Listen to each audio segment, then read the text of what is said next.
अशात आहे की ऑइल पेंटिंग्स ही शाळेत 10वीच्या सुट्टीत करायला सुरुवात केली. कारण असं झालं की तेव्हा मोठी सुट्टी होती आणि काहीतरी करायला हवं म्हणून काहीतरी हे एक छंद सुरू करायचा म्हणून हे करायला सुरुवात केली.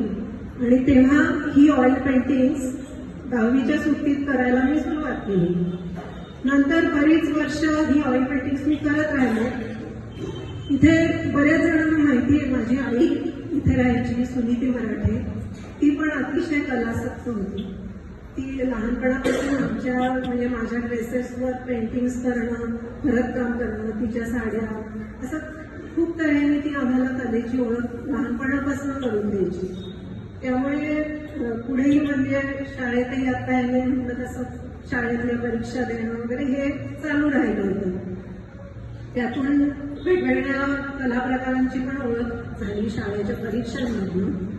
आणि मग पुढे हे ऑइल पेंटिंग वगैरे बरीच वर्ष केलं. पण मग असं झालं की मी मेट्रॉनमध्ये नोकरी करत होते कॉम्प्युटर प्रोग्रॅमर म्हणून आणि अतिशय बिझी होते त्या काळात. पुढे मुलं झाल्यावरही घरून डेटा प्रोसेसिंगची कामं, ट्रेनिंगची कामं, यामुळे या सगळ्या गोष्टींना मग वेळ मिळण्याचं झालं. मग थोडक्यात पटपट करता येईल असं काहीतरी करायला हवं म्हणून मग मी त्या काळात बरीच ग्रीटिंग्स करणं किंवा रुमालांवरचं पेंटिंग करणं अशासारख्या गोष्टी केल्या. आणि मग त्याच दरम्यान मला ऑइल ग्लास पेंटिंग विषयी कळलं. तेव्हा हे जे आहे हे ग्लास पेंटिंग मी केलेली रांगोळी आहे. आता हे ग्लास पेंटिंग कसं करतात? ग्लास पेंटिंगचेच हे अजून काही नमुने आहेत. हे मी प्लास्टिकच्या शीट्सवर केलेले आहे. प्लास्टिकच्या शीटवर केल्यामुळे हे आपल्याला कुठल्याही काचेवर लावता येतात. कारण ज्या काचा आपल्या घरात असतात त्या काचांवर हे असं पेंटिंग करणं काही शक्य नाही.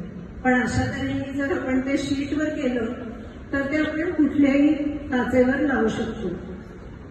त्यामुळे ही जी अशी पेंटिंग्स आहेत ती या शीट्सवर मी केली. आता सध्या काही माझ्याकडे ती फारशी उरली नाही आहेत कारण खूप देऊन टाकली बऱ्याच जणांना वेगवेगळ्या वेळी किंवा वेगवेगळ्या ठिकाणी लावलेली आहेत ती. तर ही कशी करायची ह्याचं मी थोडक्यात एक सांगते. आता हे समजा एक आपण पेंटिंग घेतली तर ह्या ट्रान्सपरंट शीट जो असतो हा ट्रान्सपरंट शीट आपण त्या जे चित्र आपल्याला काढायचं आहे त्या चित्रावर आपण ठेवतो. आणि ग्लास लायनर म्हणून एक ट्यूब्स असतात त्या ट्यूबनी आपण ही सगळी आउटलाईन काढून घेतो. ही आउटलाईन काढल्यावर ती थोडी सुकू द्यायची आणि नंतर जे ग्लास कलर्स असतात त्या अशा बाटल्या असतात एवढ्या आणि ते ग्लास कलर अत्यंत पाण्यासारखे पातळ असतात. त्यामुळे ते डायरेक्ट ह्या जागेत ओतायचे असतात. ते ओतताना जास्त ओतले गेले तर अर्थातच मग ते छान होतं.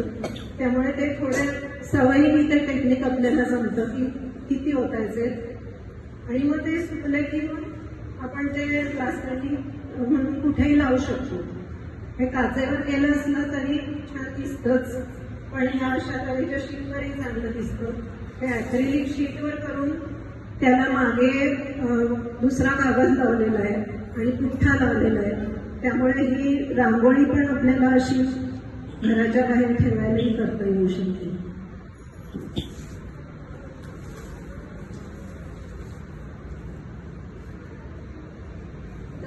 दुसरा भाग जो आहे तो म्हणजे आयपॅड पेंटिंग.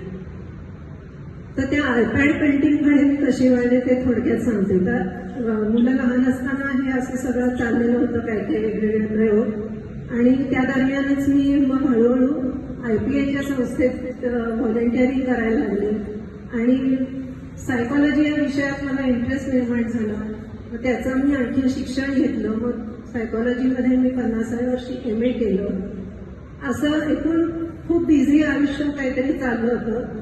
त्यामुळे हॉबी हा प्रकार थोडा मागे पडत होता आणि त्या काळात मी गाण्याचेही बरेच कार्यक्रम वगैरे करायचे. त्यामुळे तेही ठिकठिकाणी कार्यक्रम असायचे.